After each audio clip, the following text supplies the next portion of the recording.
Morning, good afternoon. It is, whatever. Good evening. How are you? How do you feel to be a Man United fan today? It is actually November the 1st, and in some parts of the world, they call it Movember. And why does it call it Movember? Because in 1st of November, people in Australia, for instance, they start growing a moustache, and looks like Man United is growing a pair as well. Like Ruben Amorin is set to be announced today, according to some media outlets, but also Ruben Amorin and Ruud. What a combination. Ruben, like Ruben.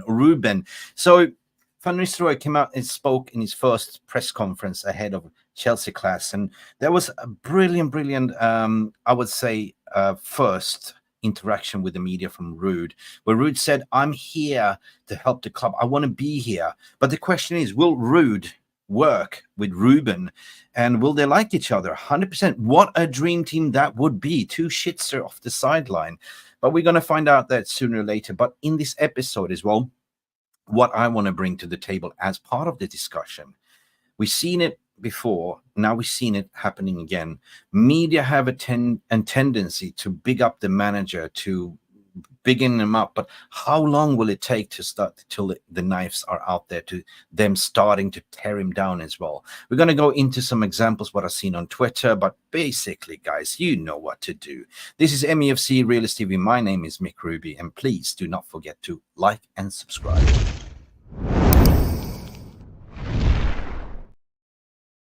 And let's get it right into the show, peeps. How you doing? How you doing? Of course, we're playing Chelsea, and it's been confirmed by media that is Ruud van Nistelrooy is going to handle that.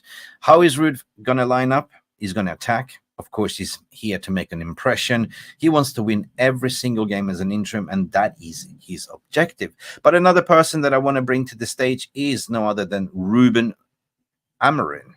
Now, Ruben Amorin, of course, it's got a lot of expectations. A lot of people are now starting, including media, starting to say, listen, this guy will be the Messiah. This guy will be the one that will turn Man United around. Well, will he? Well, apparently his stats don't lie, right? He's been impeccable in his career. Like, he hasn't really lost a game this season so far, played 10 out of 10, and they're playing tonight again, so it might be 11 out of 11. Last season, he won the Portuguese league. I mean, he's basically been the best manager, up-and-coming manager in Portugal for consecutive 4 years. And we know the story. We know that people are starting to big him up, 100%. Now, of course, it's an exciting prospect. It is. But let's just go right into what media has to say about him right now. Like, there are waxing lyricals.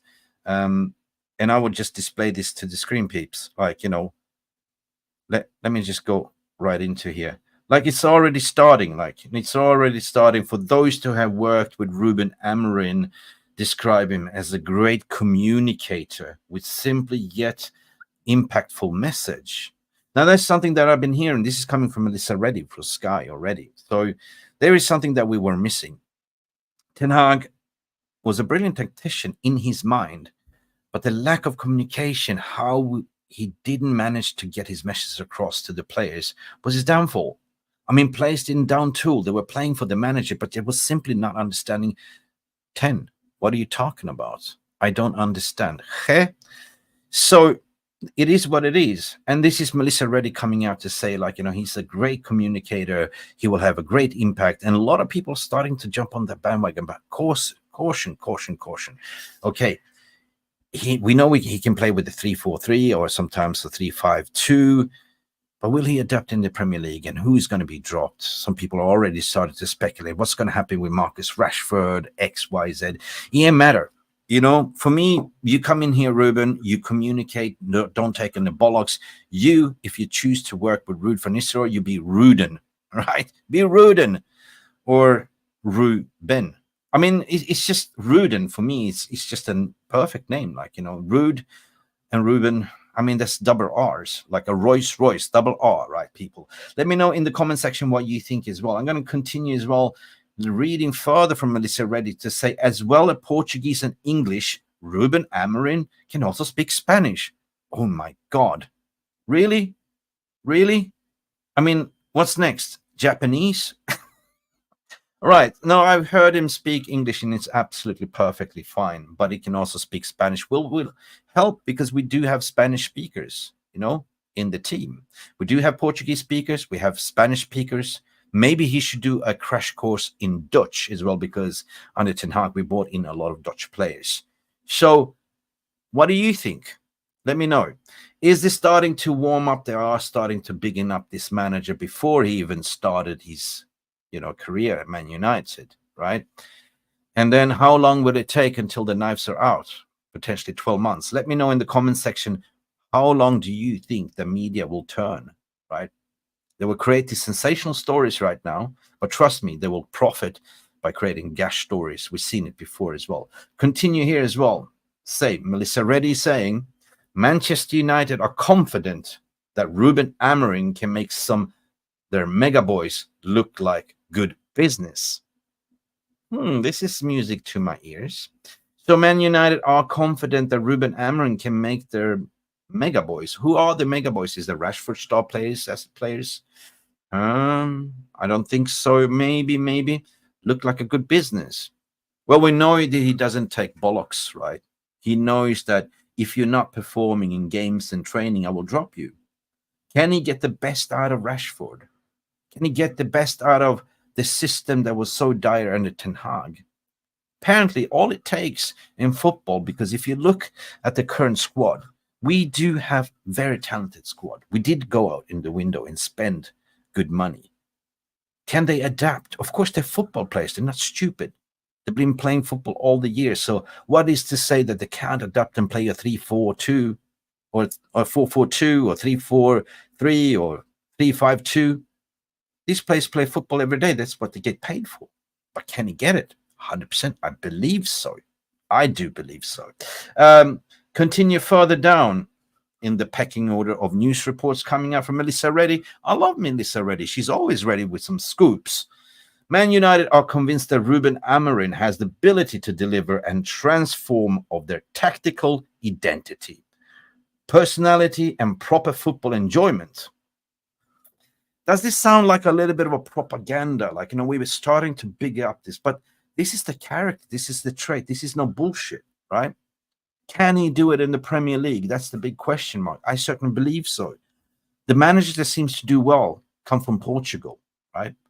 The Spanish league managers and the Germans. Simple as that. But let's reiterate things.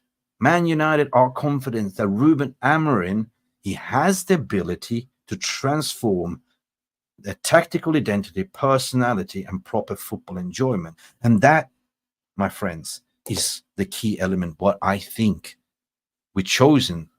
Is he the chosen one? Because we want a style of play. We want to have an identity. We want somebody that is tactical, aware, that can change things around, in-game management, but also a person that is a people person, right? That is part of the team. That is the 13th player. If you ever watch Sporting Lisbon, you know that he is the 13th player on the touchline, demanding and dictating the tempo, changing things around. And we haven't seen that for a very, very long time. I don't even remember when. Under Ollie, there was the iPad generation. They were just sitting on the bench, looked like they're going to fire up the barbecue, but sitting with iPads, passive, just watching the iPad, right? Ragnick was so-so, right? But under Ten Hag, it was more passive-aggressive kind of thing. Yeah, we saw him lit up a little bit, but whenever the referee was blowing the whistle or there were some injuries, he never sort of demanded the players to come to him, talk to him or whatsoever. When the game was over, he didn't really come and hug them and stuff like that. He was more introverted to himself. And the in-game management, what we saw under Ten Hag, was abysmal. That's my thoughts. Because at the end of the day, the identity, what we were asking about after the first season, we saw Ten Hag play some good football, but then he came out to say that I'm not here to play the Ajax way. And we questioned, what are you playing, Eric? For 2 years almost, we're trying to figure out, what is he trying to accomplish, right? Clearly, he had a style in his mind, and clearly, no matter if there was injury, he kept sticking to it. But the players were not happy in that system, or the players were not adaptable. They required a lot of running, a lot of pressing, a lot of defending, but not a lot of scoring. Under this manager, Ruben Amorin, you will see a well-drilled team. You will see patterns of play. You will see patterns how we attack. You will see different formations. You will see tactical changes. If you studied what he does, this statement, the Man United are convinced that Ruben Amorim has the ability to deliver. Now, the expectations here, of course, the objective hasn't changed. The KPIs are still the same. To reach top 4. We started poorly in this season, but it's still salvageable. What? Are we 7 points or 9 points adrift to reach top 4? Football is a results business, what Ruud Van Nistelrooy was saying. And anyone can drop points at the moment. All we need to do is get on the bike and get that winning mentality, fine-tune that squad a bit, because this squad on paper, I believe that Ruben Amorim can work with. It ain't matter who we're going to pick, because favorite FC is out of the door. If he doesn't pick your favorite player, don't cry. Don't stab your manager in the back, because this fan base for years has been being, player FC. The reason why they throw the manager under the bus because he doesn't play your favorite player.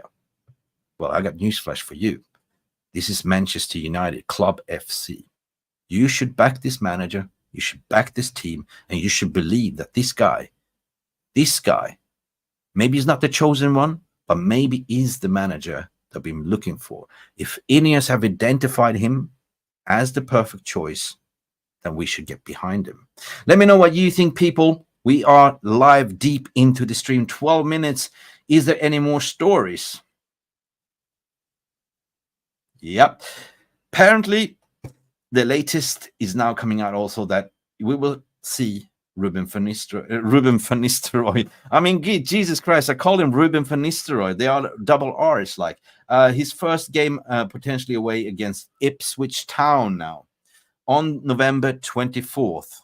On the November 24th will be his first game in charge. And I said it before, I don't see it that he will come into Chelsea. It is too short. And, Lisbon, Sporting Lisbon, they need to find their replacement as well. So it's more sensible to give, him time to adapt. And the international breaks as well.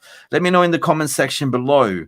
Do you think that media is now starting to biggin up Ruben Amorim, and how long will it take for him to be teared down?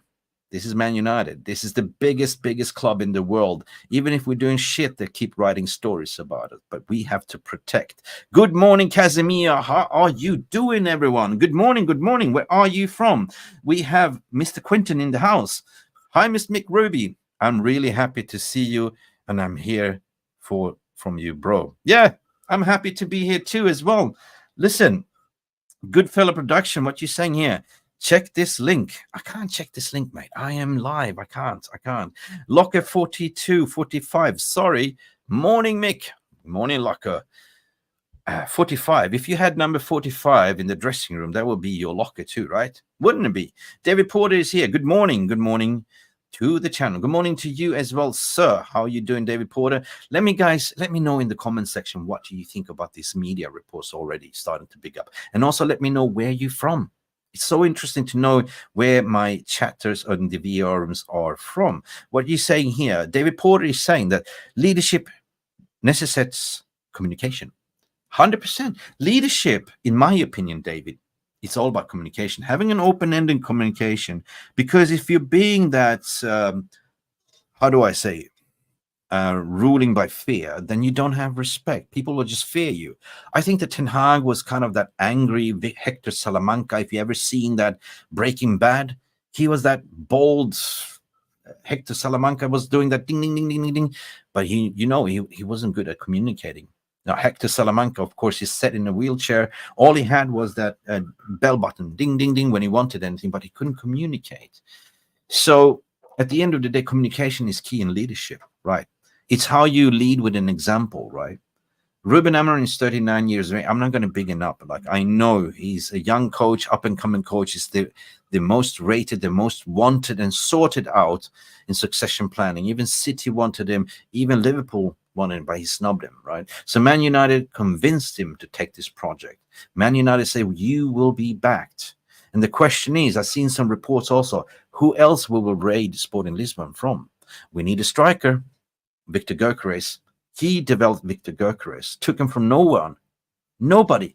And look, he turned it into a pressing machine and goal scoring machine. And sorry, guys, I have a little bit of a catastrophe here. You can see I have a terrorist. That's why I call it catastrophe. You have to go down here, buddy. I'm doing a live stream anyway. So leadership is key. Communication is key. It's how you communicate, because if you keep silent, how would you employees know what to do, right?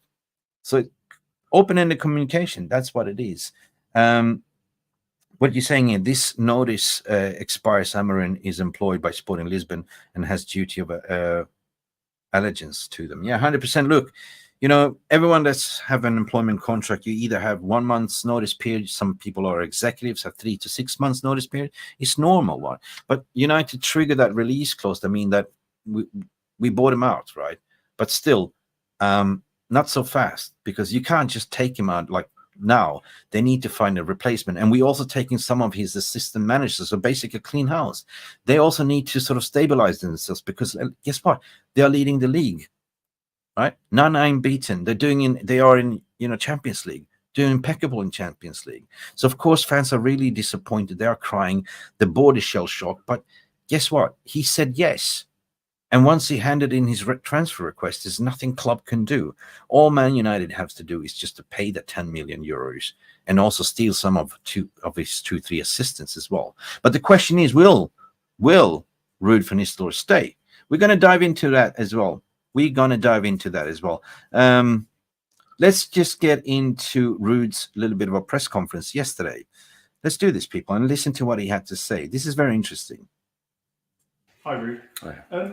Given you're here, I'm guessing you're going to be leading the side on Sunday. And beyond that, what's the situation? I'm guessing that too. He's guessing too, right? No, he's confident. I like. If you watch this, I react to this. I was watching it earlier. He oozes of communication and confidence. It was so easy to follow Ruud. Let's continue. So yes, as I said, it's going to be a short job as an interim. That was communicated very clear, and I was happy with that. I felt that I was called upon to. Yeah, he was called upon. Here's the thing: the way he celebrated with the first goal and the second goal in the Carabao Cup, it was like watching old Ruud van Nistelrooy on the pitch. He was part of that team. He was a 13th player, and he's called upon. And let us hear why he wants to stay. This is the most important thing. To help the club forward in this situation, and obviously it was difficult, you know, that Eric had to leave. I was very disappointed, obviously with mixed feelings, but after that you have to switch and the mindset to win, because in the end 75,000 people waiting and celebrating and millions watching at home. So exactly. And that is the difference of being a Man United manager or head coach. You have 75,000 spectators expecting you to win and millions of people tuning in on the telly. The Man United manager job is no Mickey Mouse job, right? It's the hardest job, a coaching job in the world, apparently. A lot of people tried and failed. A lot of people tried to run that bull and fell off. The latest was Ten Hag. I think that's what we try to do, and same for Sunday, at least. And then after that, we'll see. Have you spoken much to Eric since Monday? Yes, I've seen him Monday here, and I've spoken to him yesterday before the game. Obviously, very disappointed and touched because he really cared for the club. I said, yeah, he's disappointed, sad, and touched. He really cared. I believe so. He put his heart and soul in. And, you know, at the end of the day, you got to ask yourself, why did I get let go? You have to look at self-reflection to say, how can I improve to the next job, Eric? You were given all the tools. Ineos were backing in the summer, and they told you, let's see how you will work on the new structure of footballing operation people. And apparently, it didn't work. But also yesterday, in the first conversation we had over talks, that for me to come back to the club with him, I really felt that he cared and loved the club and wanted to bring that club, this club forward, and that's why we connected, and that's why he's also heard that, you know, He's hurt, of course. Who wouldn't? You love your job. You want the best for the company or for the club. You put your heart and soul in. But of course, if you, I mean, I don't know. It's. I never wanted a manager to be sacked, but if you don't perform, football is a result business. he had to leave, but also proud of his achievements here with the 2 cups, and obviously the history that is leaving with that. Ruud, can you explain why it's not worked out? When we saw everyone in Los Angeles in the summer, there was a lot of optimism around the club. The signings came in. Yeah. It seemed as though everything was aligned and ready to go forward, and it's just not happened. Well, this is Simon Stone taking a pop, and I like this question. Why didn't it work out? You know, we saw in preseason he's been backed, he's been buying players, but why didn't it work out? No, I think in the end it's also clear in football that the results.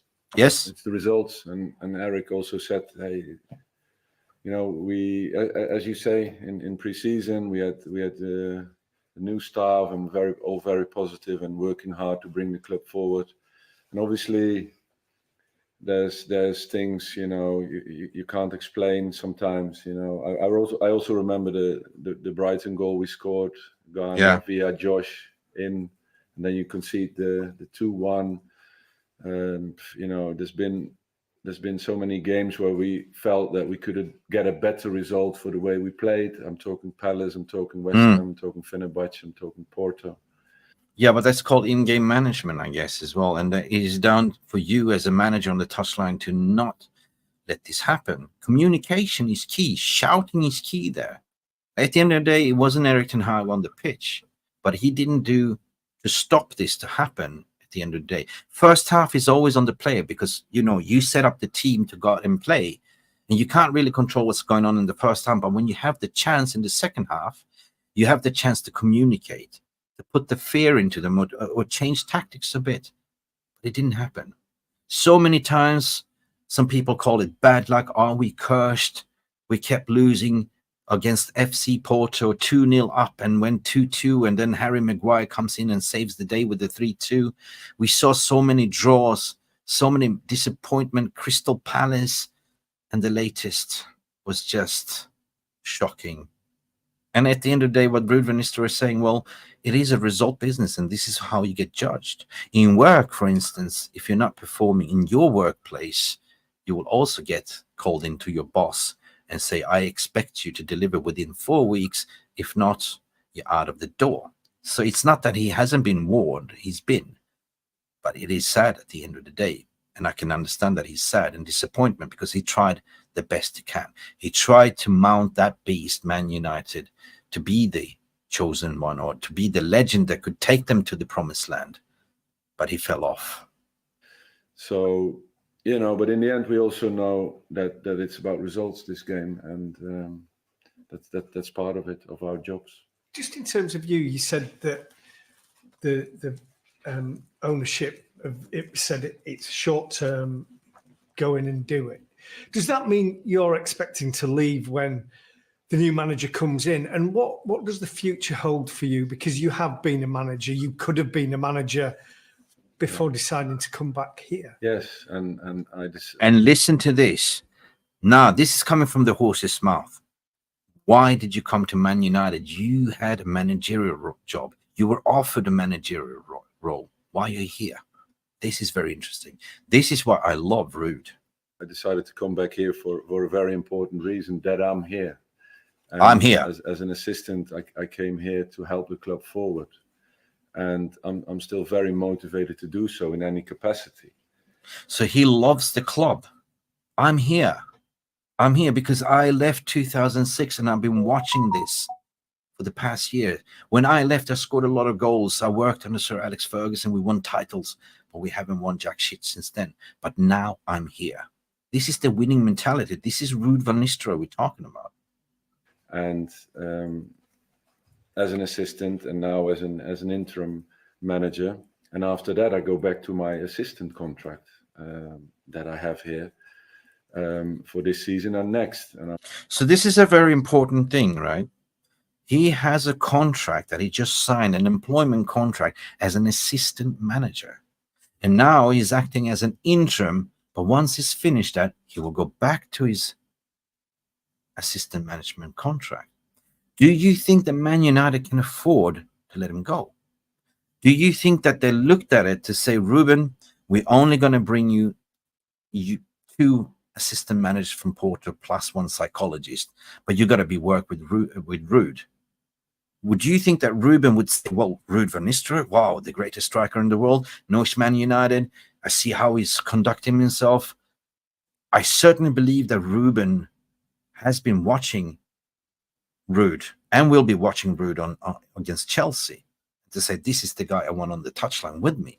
So it might be a Ruden.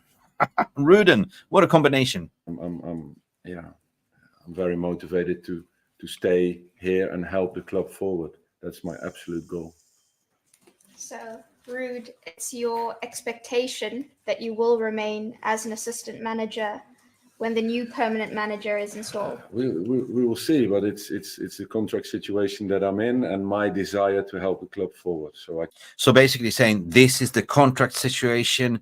If you want to fire me, but this is my desire. I want to be here. This is the message I'm sending to the club. This is the message I'm sending to Ruben Amorin. Please pick me. If they're going to get rid of him, they have to break the contract. And of course, there's going to be financial implications, something that I don't think Man United have money for. I can speak to you about my side of this story. And after that, when the new situation is occurring, when the new manager is signing and conversations takes place, we have to see how things develop. Do you expect you'll have any conversations with the new incoming manager about your own situation, but also about the squad and listen to this tips and hints you could give him? Yeah, of course. But that's the thing that I want to help. I want to do everything I can in my abilities, as other people, many others do in this club, to fight for this club. And the club is in a difficult situation. And it's not there where we all want it to be, but the challenge is therefore the bigger. That's why I'm here. And of course, it's a situation where everybody's looking at Man United and the situation there it's in. But it's us as people on the floor, on the ground, on the floor here, to do the utmost, supported by our fans. And of course, it's a process, and it's something to work for and do everything for. So basically, he's got money. He's not here for the money. He's here for he wants to be here. His heart and soul, he belongs to the club. And he knows that this club needs help. And that's what he's here for. So the message to Ruben Amorin, I'm here to help. I'm here to give you the advice. Listen, this is Man United we're talking about. And earlier in the stream, we saw Melissa Redding's, all the tweets. Are we building this manager, new gaffer out? And how long will it take until they tear it down? We need too strong a pair of cojones because it's Movember. Movember, 1st of November, when you grow a moustache. Ruud has an impeccable moustache. Ruben Amorin has an impeccable moustache. Those two together is a dream team. These players has been charlatan. There is discipline in them, 100%. There's nothing problem with discipline.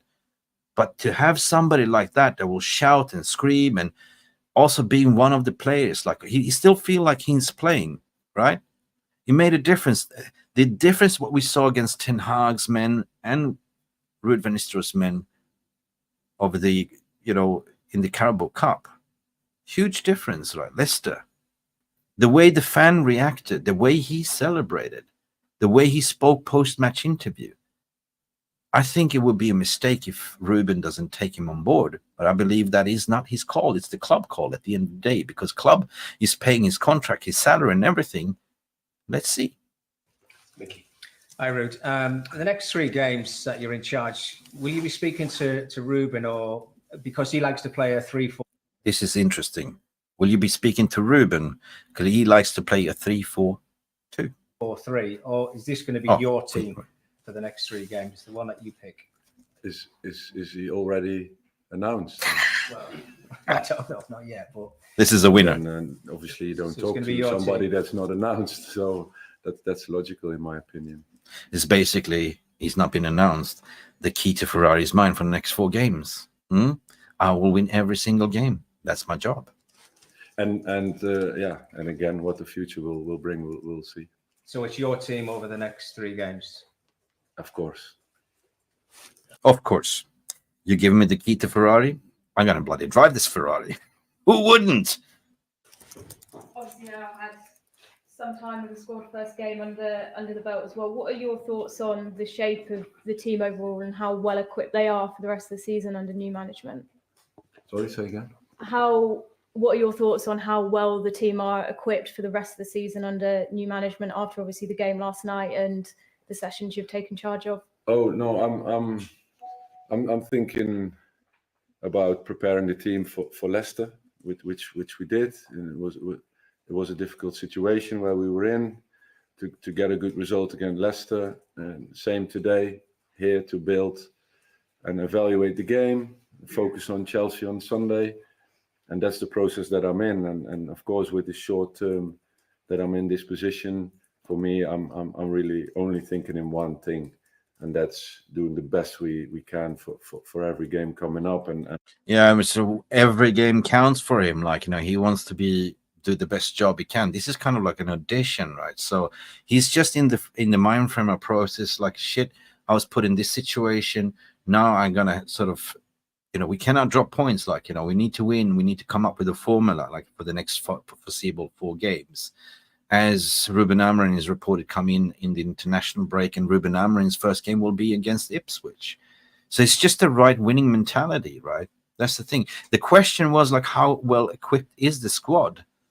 I think he didn't understand the question, but the way I understood what she meant, she's like, is the squad good enough to challenge for the top 4? And I certainly believe it is. There's abundance of talents. It's just, how do you get the best out of them? And that's a big one against Chelsea on Sunday. Neil. Ruud, do you think this group of players is good enough to challenge at the very top? I think what's important and the most important is that what the task is, that they get the maximum out of these players. And I think it's a great challenge to show and push ourselves as staff and players to that level. And I think over a Premiership season and also all the other games that we're going to play until the end of May will give us a very good and clear picture where the club is at this moment and what the process will be towards the next season and the seasons to come. So it's a big challenge. I think everybody is convinced with this group of players that we can and have to perform better than we're doing at the moment. So the question is, how didn't the past managers get the tune out of the players that we have right now? It's a combination of everything. It's been the player power has been there. That has been kind of like demolished a little bit. We have certain players still in the club that shouldn't be there. And there's been contractual issues to say that you earning 350K a week, you need to start every game. And that's kind of been the manager's selection problems. And you need to start the play no matter what, right? So at the end of the day, like, how do you get the best out of this current squad? And that is the head coach's job, right? So he's fully aware of this. Like, he's been watching Man United ever since he left 2016. And now he's got his idea how to get the best out of it. Like, again, a lot of managers tried to ride that bull, the Manchester United bull. How long did it last? Like, if you ever been to one of these Texas bars and you have this bull riding, you get, as long as you stay, the longer you win, right? But a lot of people fall off after 30 seconds, 20 seconds when the bull starts going. Like, you just have to grab the bull by the horn and just hold on tight, baby. Hold on tight. Anyway. But obviously it's very interesting to see over the course of 38 to 50 games that probably still are to be played for. Where we can end up. Exactly. I mean, he mentions a very realistic point here. Like, we only played 9 Premier League games, so we're coming up to 9 Premier League games now of the weekend, and it's interesting to see under the process of time within the 38-50 games to play. So there's probably a lot of wiggling room still for improvement. And football and process is not linear. Like, football is a results business. It's like Newton's law. It's gravity. What comes up must come down. And rest assured, a lot of these sitting in top 4, 5, 6 will drop points eventually. It's inevitable, right? So what we can do is what he's saying is to get the best out of this squad, instill a winning mentality, instill the togetherness, instill patterns of play, a camaraderie, but a clear identity in how we're going to attack single game by game. And we can only look at ourselves. So I believe we can get on this bike, and Sunday or Chelsea game on Sunday is crucial. We need to win those points. And he knows it. I think he knows. And he doesn't want to let the club down because he's here on a short-term interim. And what he said afterwards, he will be going back to the assistant coach position. I'm not going to cover more of this, but I'm going to go to the comments section at the end of the day. Like, again, media is kind of been doing this for years. They build the manager up, and then after 12 months, they tear him down, right? This is Man United we're talking about. This is the most bespoken and hated club in the world and beloved. There's 75,000 going in Old Trafford watching. There's the away-going fans, and there's millions of people like you and me, fans, tuning in to watch. 100%. So whatever happens, happens.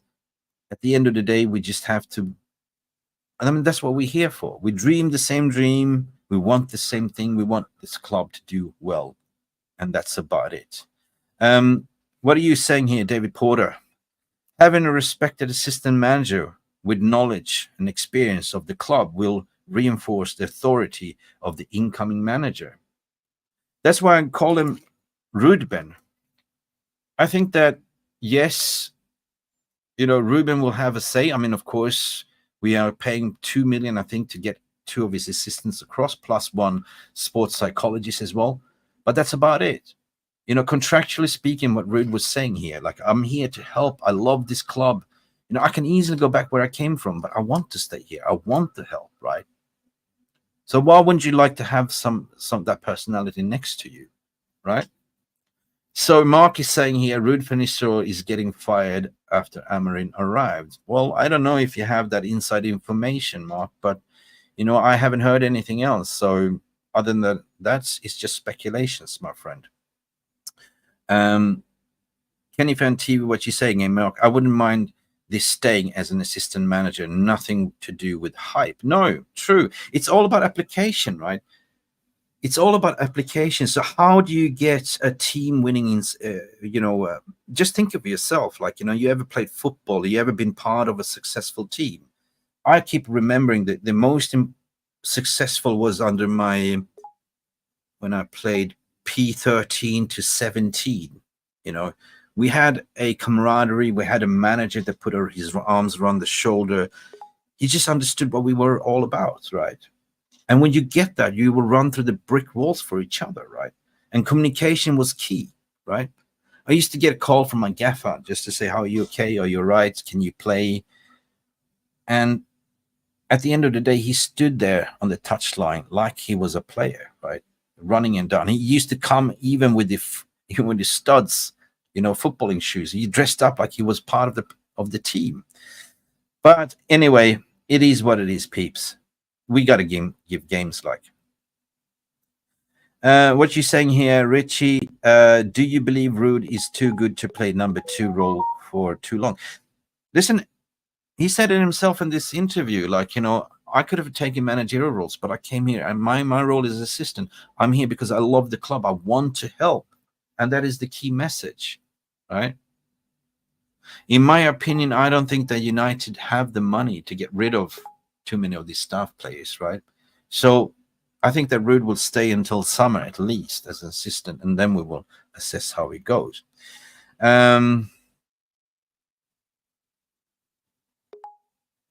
Yeah, I can see a lot of communications going here. I can see what you guys are saying. You guys are having an argument. I'm not going to read this out. I'm just here as Gas Taylor. What you're saying here? Media pushing for Ruud to stay because they don't want a new manager. they're funny, like, you know, they want the known entity, right? Whoever is foreign, they kind of don't know, and they kind of freeze them out. But yeah, how will Man United now move forward with this? I believe that we need to stop these agendas, right? And how you can do that is to control the press, what's been said, kick out the ones that are toxic, that keeps talking gash. And but if you're sharing the communication responsibility, I mean, Ruud, if Cecine is a good talker, he knows the club, he speaks passionate about it. Ruben Amorin, according to Melissa Reddy again. I'm just going to go over these stories again because I found it extremely funny. Yeah, hang on a second. Melissa is saying, as well as Portuguese and English, Ruben Amorin can also speak Spanish. Spanish. Oh my God. Can he speak Japanese as well? Maybe she learned Dutch, maybe as well. Goed. Alles gut, ja. Man United are then confident that Ruben Amorim can make some of the mega boys look the business. Well, see, it's already started, right? The expectation is started, but I would say to all of you that's tuning in, lower down a little bit of expectation. Let the boys cook. Let it take by game. Let's not big him up as of yet. The proof is not there. The guy hasn't really signed the contract properly yet. He's not here yet. And yet we need to calm down a little bit. But do I think that it's a right appointment? Yes, by the looks of it. Do I think that he will benefit from Ruud van Nistelrooy? 100% I will. Do I think that club will fire Ruud van Nistelrooy? I don't think so. Do I think that Ruud van Nistelrooy will do well the next coming 4 games before Ruben comes in? He's doing his heart. He's doing his absolute best. You can see that guy wears his heart on the sleeve and he loves this club. He bleeds for the club. So all we can do now, peeps, back Ruud van Nistelrooy. Because one thing that we want is to get back, to climb the ladder again, guys. Anyway, I got to go. It's been brilliant having this short show with you guys. Let me see, Gas Taylor, what you're saying here. For Gas Taylor, big up. For United to move forward, need manager to have his own staff.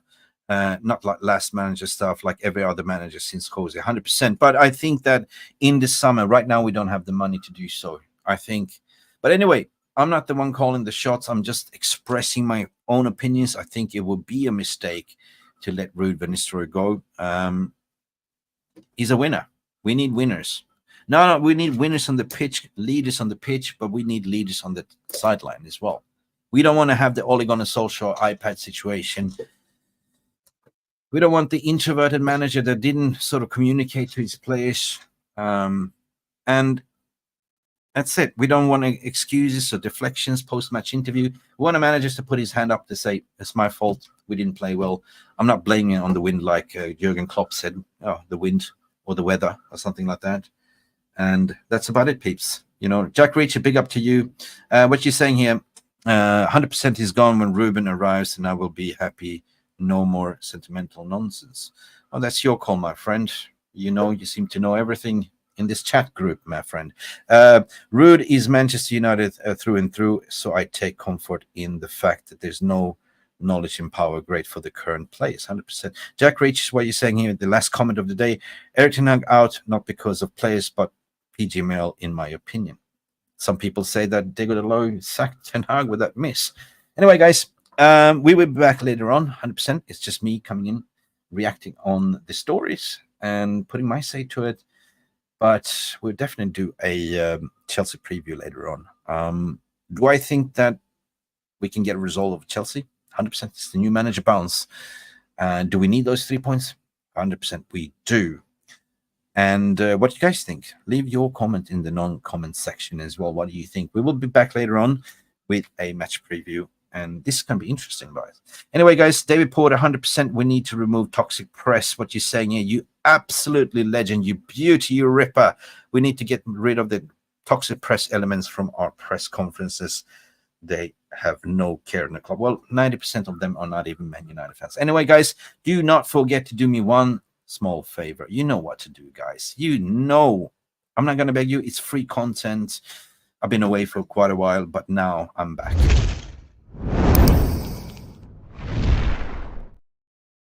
do not dare to miss to smash the like button. I'm out of here, people. See you later. Glory, glory, Man United. Bye for now.